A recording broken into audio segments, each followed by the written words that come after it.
Hello, I'm Mandi McLeod. Welcome to Straight Talk, brought to you by Straight Furrow. Coming up in the show, equine agriculture, huge in the past, not so in the present. But what about the future? We have an update on the vine killer PSA and our valuable kiwi fruit industry. Where to from here? We asked the man from Zespri, the world's largest kiwi fruit exporter. And is GM the answer to kiwi fruit's woes? Joining me today, Shane Max, Zespri's Orchard Productivity Manager, and Samantha van der Sande from Pirongia Clydesdales. Welcome. Hi, Mandy. Now, Samantha, you've just returned from a trip to Britain and the States where you presented at the World Clydesdale Conference, and I believe you undertook some driving lessons. I did. I had a wonderful trip in general. The first part of the trip, actually in the UK, I was based with one of Britain's top four-in-hand driving teams. Now that's horses, isn't it? You weren't going over there to learn how to drive a car. No, not car or anything else. No, this is horses. This is what I do here in New Zealand. Then our business, Pirongia Clydesdales, we drive all types of horses, from light horses, ponies, hacks, through to Clydesdales. But this was to broaden and develop my skills in the sport, so I can bring skills back to New Zealand, teach more and pass on the skill here. Samantha, do you think that we often, when we talk about farming, we think of being cows and grass, we think about horticulture, kiwi fruit and things like that. Where does where do the horses play a role in farming? Do people farm horses? Do you consider yourself a farmer? I don't think horses are thought of as largely as we like to in farming. Driving, as the larger term, sort of fits into three main categories. You've got your competition driving, your commercial driving, and your farm driving. Now, this is where the Clydesdale is most known in New Zealand. And I think the Clydesdale holds a particularly special place in the New Zealand agricultural history, mainly for the role it's played in the development of this country. So when we talk about Clydesdales driving on farm, that's essentially, some people are still using it in commercial practice today? They are, believe it or not. There are still farms that are doing all their cropping and farming with the Clydesdale horse. And I know of at least one large farm in the South Island that is using horses to do all their farm work with. And I have recently learned of some large sheep and beef stations throughout New Zealand that have actually gone back to horses in favour of motorbikes and tractors. Shane, I wanted to talk to you about what's happening with PSA. Can you give us a quick update of where it's at a grower level? What we're seeing is more and more growers being affected. Unfortunately, spring was quite a revealing time, probably a little bit disappointing this season. Certainly a lot worse in the Te Puke area. It's spread now through the wider Bay of Plenty and more recently into Opotiki, which is another big growing region for us. So a little bit disappointing where things are at the moment. We did have an initial report in Kerikeri, but that turned out to be a lab mix-up, so that was a big sigh of relief for everyone. But at grower level, a lot of worried growers out there, obviously those directly affected, and of course those that are not yet affected worrying what's going to happen. I want to come back to how the growers themselves are dealing with it, but from Zespri's perspective, as New Zealand's largest, well actually the world's largest kiwi fruit exporter, what are you going to do if there's no fruit to export? Well, what we're seeing is the gold variety, which has been our premium variety. That's the one that's been hit the hard. That's the vines that are dying. That's where we're losing crop. A lot of the new reports are in the green variety, the traditional Hayward variety, and it doesn't seem to be killing those vines. And we think green will survive. So our core business, which has been green, is hopefully we're going to manage our way through it. So there'll be no trouble exporting fruit from PSA in affected areas? No, we have no quarantine issues at the moment. We don't expect any. Potentially we could have fruit quality issues off some of these orchards, but we're confident we've got a reasonable export. Obviously exports are going to be down, dramatically down, but there is a future. We're starting to see the light at the end of the tunnel, we hope. So now PSA, it's a virus? It's a bacteria. It's a bacteria. And so what damage is it actually doing to the plants? So it's rather a unique bacteria from a plant point of view. It's one of the few bacteria that can live inside a plant, and basically once inside the plant you can't control it. Right. And it slowly just kills the vine, or in gold's case quite rapidly. So what we see is it gets inside the plant in gold and typically kills it usually within the same season. In green's able to fight it off, the Hayward variety, and it typically stays on the outside of the plant, develops a leaf spot, can kill a few shoots and things, but generally doesn't kill the vine. It may compromise productivity, But at this stage, we're confident the tools we've got, we should be able to manage it in Hayward. I've come back from the States and I've been through Florida, and Samantha, I'm sure you've been in the States and have seen the devastation that happened with the citrus, and was it citrus canker, I think That's it was. Right, yep. And obviously GM has played quite a role in correcting that. Any thoughts on whether GM is going to be allowed to come into New Zealand to fix this? Have we got other, where are we at with it? Samantha, I'd be interested in your views as well. It might be something that the industry may have to look into. I'm not sure. It'll be more of a long-term solution for us if we ever went there. We see a short-term solution out of our breeding programs. We have traditional breeding programs that we're fast-tracking. From its estuary perspective, we're a very market-oriented company, so the ability to understand the consumer and what their reaction to be. I don't know if you're aware, the citrus industry are looking at it, the banana industry is looking at it. We think our short and medium-term future won't be around GM, but who knows where it may play out. Yeah. Samantha, while you were travelling, did you see any news about PSA internationally? Were people talking about it? No, I didn't hear anything of it overseas. The most I've heard is working here in New Zealand, of course, but I was quite surprised at the lack of coverage overseas. Why is that, Shane? Why? Is it because it's not a big deal outside New Zealand, or? No, we have staff and we grow gold in a number of countries overseas, and PSA, we're battling it in all those countries now. It's pretty much in the last couple of years gone right throughout the world. A little bit scary really, probably linked to the gold varieties, not necessarily ours, but to other new varieties which are more sensitive. I think probably because kiwi fruit's a very minor crop in the world. It's not an apple, it's not a banana, it's not a citrus. To us in New Zealand, it's almost iconic, but in the international fruit markets, it's a very, very small volume of fruit sold. So coming back to the growers, how are they coping? It's very hard. It's extremely emotional for them. I mean, a grower is a natural optimist. He deals with the weather, he deals with everything the season throws at him year after year. For the growers affected, it's absolutely devastating, because they're seeing not only their income disappear, their capital value of their land is disappearing, the things they've worked on for the last 20 years built up, it's just gone. It's just, it's for gold growers in particular, it's just absolutely devastating.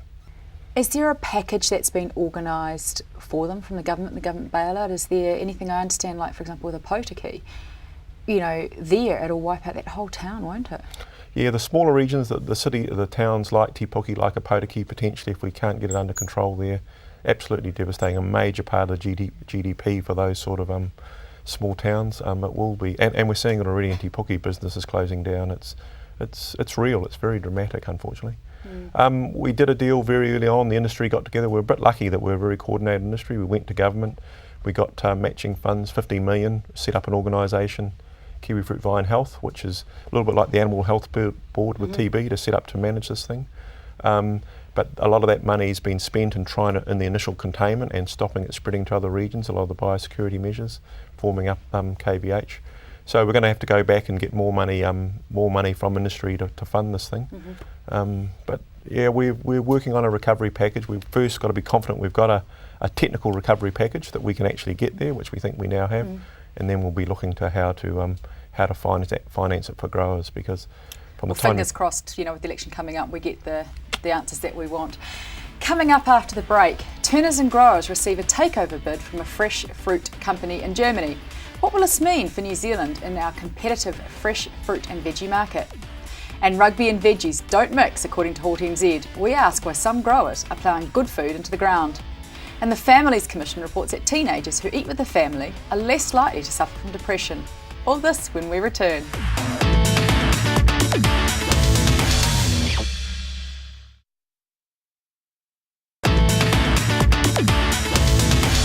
Welcome back to Straight Talk, brought to you by Straight Furrow.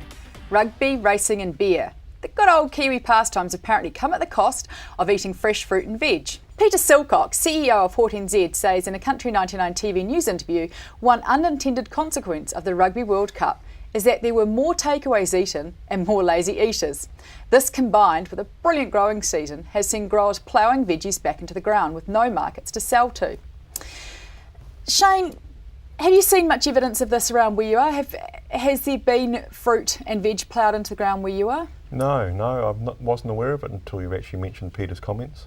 It's quite interesting, isn't it? I mean, Samantha, I don't know if you've been to the supermarket recently, but I haven't seen the price of fruit and vegetables come down, which you'd have expected would have happened if there'd been a glut in the market, surely. Yeah, definitely. I would have thought some kind of drop, but like you say, still pricey.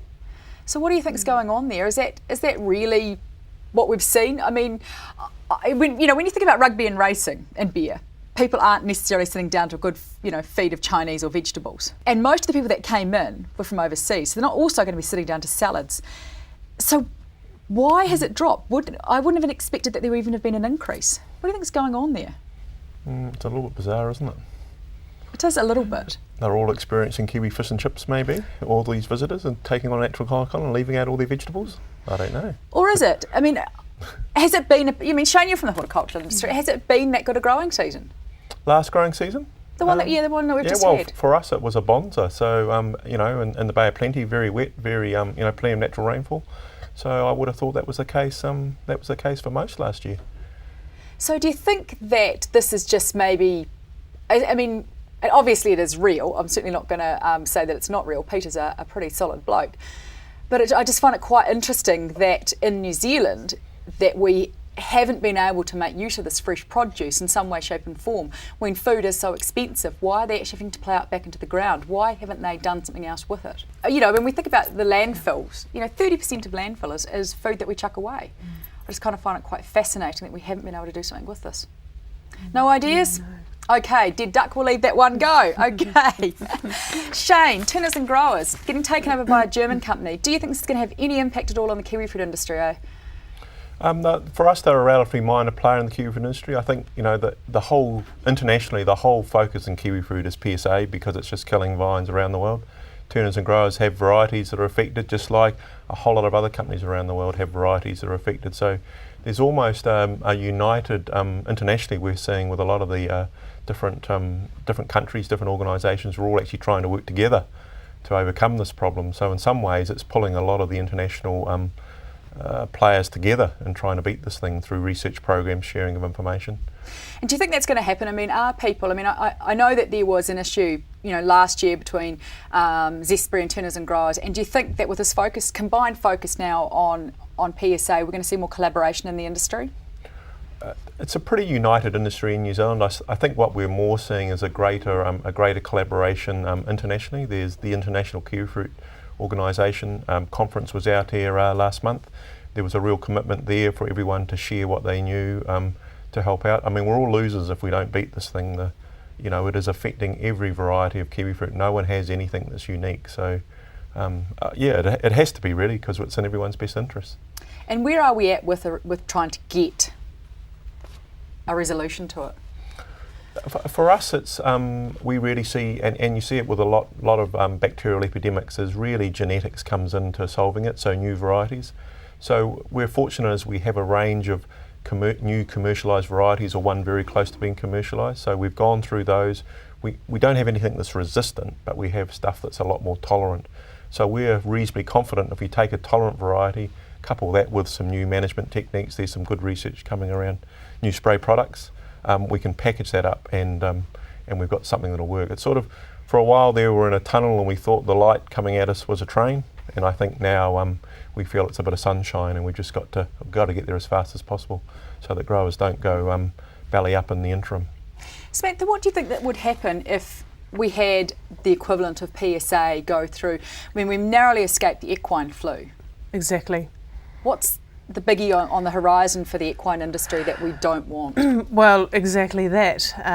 Some kind of equine pandemic like that would be disastrous, particularly for the racing industry in New Zealand. I mean, the sport horse industry is pretty large in New Zealand now as well, but the racing industry cannot afford for anything like that to hit New Zealand shores.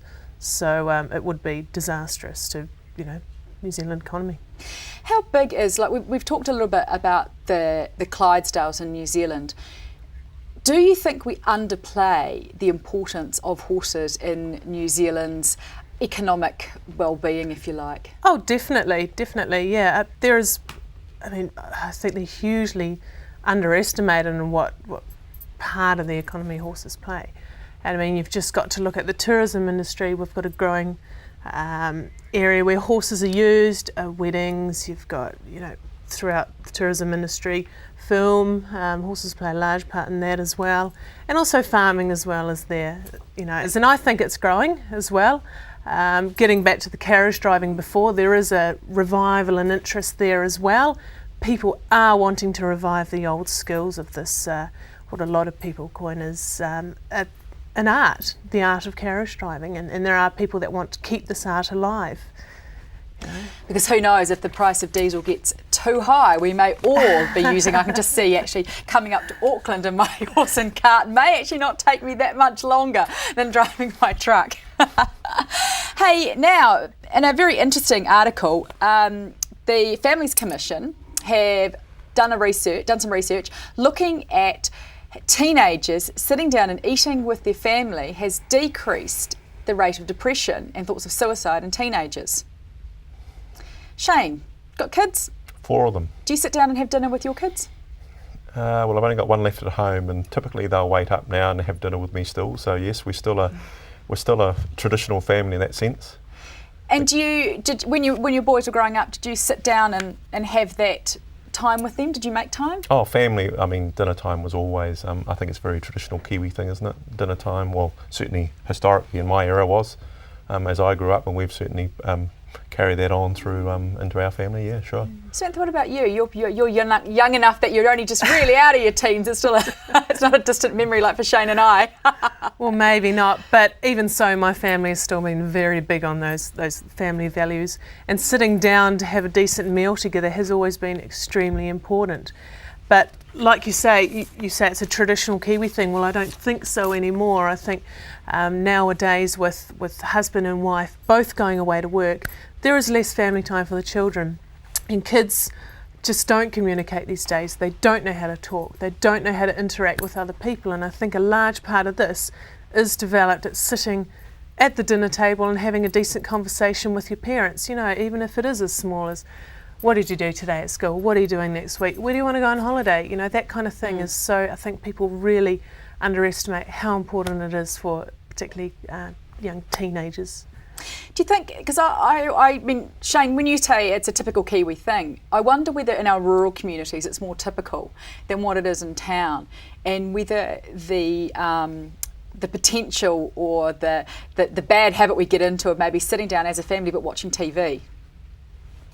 And do we actually need to start? Yes, I wonder how many families actually eat their dinner in front of their TV. I mean, we never do. It's just golden rule, and it's something we were brought up with, and our older kids would have all experienced. TV goes off, dinner's up.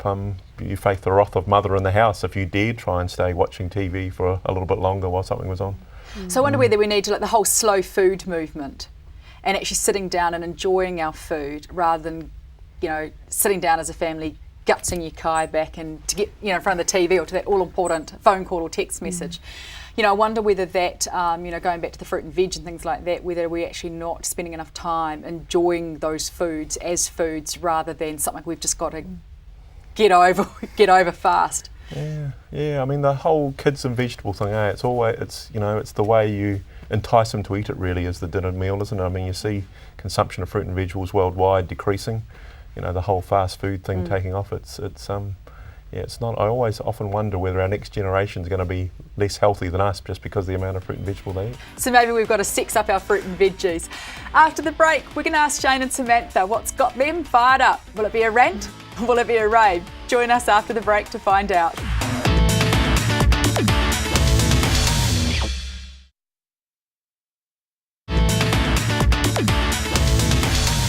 Welcome back to Straight Talk, brought to you by Straight Furrow. It's time now for our weekly rant and rave. Samantha, what have you got for us? Well, I have to admit, Mandy, I've got a bit of a rave, and that is about the New Zealand International Rodeo that's happening this week at Claudeland Showgrounds. Sponsored by Straight Furrow, we must point that out. Sponsored by Straight Furrow. It's going to be a fantastic event. It's the first time it's held in Hamilton, actually. It's always been in Christchurch, but of course with the complications with the earthquake, I guess they've moved it up. We're actually involved with our horses, so it's going to be a fantastic event. It's what are you doing with the horses there? You're not going to be competing, are you, Samantha? Oh, well, I don't know about Clydesdale barrel racing. Maybe that's a new thing happening to come, but we'll have 2 Clydesdales and our big show wagon appear in the main rodeo arena with the Cowgirls band on the back. So it'll be quite neat for people to see. And I'll just be glad to be part of such a wonderful event. I mean, it's an international rodeo. I've just returned from the US where I was at the PBR World Finals in Las Vegas. That's pro bull riding. That was pro bull riding, and that was a wonderful event to be at. So I'm looking forward to seeing what this event has to offer in Hamilton. Fantastic. I'm hoping I'm going to be there as well. Shane, rant or rave? You're positive, so I'm guessing it has to be a rave. It'll be a rave, yes. I was driving up here thinking about it, and I think you talked about the Florida citrus industry. We recently had a guest speaker at our conference about it, and it would seem that we've managed to do for PSA in a year what the Florida industry's taken about 10 years to do, and it was really neat thinking what Kiwis can do if they put their mind to it. So if you look at the way the industry's come together, the research providers have come together, internationally, the people supporting it, it's just really, really neat that the community groups coming in to help affected growers. It makes you really proud to be part of rural New Zealand, because it's such a neat thing when crises come around. Everyone's got together and helped. So yeah, I'm pretty pleased, and I think we'll get through this. I'm getting more and more confident day by day. And you've got a lot to be proud of, as a representative of the kiwi fruit industry, because the kiwi fruit growers, by and large, have not. I hate to use the word whinges, but they have not been. They've actually been very stoic and got on with it. And whilst it worries me on one hand from just how they're coping point of view with the stoicism, it must make you feel really good that these guys just are quietly taking it, quietly getting on with it, and not making a huge amount of fuss about it. And I think that's really, I think we've all got something to learn from that. It's quite humbling. Sure, it is. I mean, just so many people you don't see what's going on behind the bank. A lot of the government departments have helped out. ACVM, fast tracking chemicals, the banks, open and frank discussion around the whole financial of growers, right across the community. It's just been absolutely wonderful. You're right. We don't hear a lot about it. And probably also a lot of people don't really understand the issues around what PSA is and why it is so important to contain it and damage to the industry. I wonder if some of our reporting earlier on missed that, and now what we're getting, you've almost without that really crucial bit, it makes it a little bit harder to understand. And I certainly know that one of the first interviews that I did talking about PSA, I didn't do it well enough because I didn't understand the issues. So I think it's really important that we do really understand what people are going through and know that kiwi fruit growers aren't going to be having income. Some of them for what, 2, 3? The recovery package could be up to 5 or 6 years before they're back in production again, which is a long time, obviously. Typical for perennial horticulture, but a long time. Yeah, it's massive. Yep. Now, I want to have a wee rave. Last week we talked about, the week before we talked about Dairy NZ scholarships. Now, I've learned a bit more about those, and I think it's a fantastic idea. Dairy NZ are offering scholarships to school leavers so they can go and work on farms, dairy farms, overseas, and come back and apply that skills and knowledge back on dairy farms here in New Zealand. And I think that's brilliant. And a little bit probably misleading in the press when it just talked about scholarships given to travel overseas. So I think that's brilliant that they're actually getting out there and doing something a little bit different to promote school leavers, our brightest and best school leavers, to come back onto the farm. So I'm pretty pleased about that. A little bit like what you did, Samantha. You've been away and you've learnt some new skills to come back and. Well, that's exactly right. And I know how expensive it is to travel, especially for a young person straight out of school or university, wanting to travel and broaden their horizons. It costs money to go and learn. So if Dairy NZ is coming behind these people and helping them go and get that experience, it's priceless for the New Zealand farming industry. Just fantastic idea. It's a great learning opportunity. And Shane, do you think that with the kiwi fruit industry, with PSA, that we'll see more maybe young people wanting to come in and do horticultural science or be empowered or impassioned by what's happening? Well, we hope once we start getting some good news out about the recovery, because we had big expansion plans within the kiwi fruit industry. Yes, I mean, we need young people just like the dairy industry. I mean, just like agriculture needs young people. So yes, I mean, it's been a very, very vibrant industry. I mean, it's been incredibly successful. We hope there's just a hiccup, but we'll certainly need that happening as part of where we head to next. Sure. Yeah, I'll certainly be interested to see what is happening with horticulture students, because I know in the past, what we've seen is whenever there's been a focus on an industry, there tends to be a lot more interest in going in, and either trying to save it or to do something. Sure, and whether we, get more people get interested in kiwi fruit and use their really good, biosciences to good effect to come in. So. With a bit of luck, we'll get that. That wraps up our latest edition of Straight Talk, brought to you by Straight Furrow. And remember, if you're going to the rodeo, make sure you wave out to Samantha and the Clydes. And I'd really like to thank my guests, Shane Max and Samantha van der Sande. And thanks to you too for watching. Remember to check out our shows online at country99tv.co.nz. We've got an election special coming up Sunday through Thursday. I'd love hearing from you. We'll catch you next week. And in the meantime, keep on smiling.